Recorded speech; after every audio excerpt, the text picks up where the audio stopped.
నమస్కారం ఘంటారావానికి స్వాగతం ముందుగా ప్రధానాంశాలు అవినీతి పరుల ఆస్తులు స్వాధీనం చేసుకోండి కలెక్టర్లకు ముఖ్యమంత్రి చంద్రబాబు దిశానిర్దేశం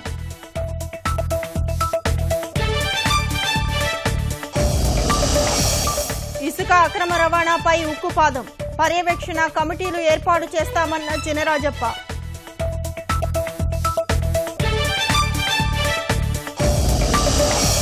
కశ్మీర్లో వేర్పాటువాదులు తప్ప అన్ని పక్షాలతో చర్చలకు సిద్ధం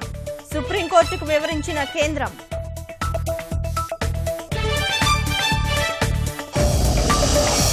అనంతపురం జిల్లాలో విషాదం చెరువులో ఈతకు వెళ్లి 2 చిన్నారులు మృతి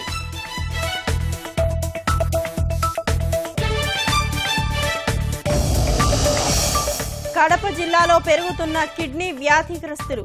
ఉద్దానంలా మారుతున్న రాయచోటి చక్రాయపేట ప్రాంతాలు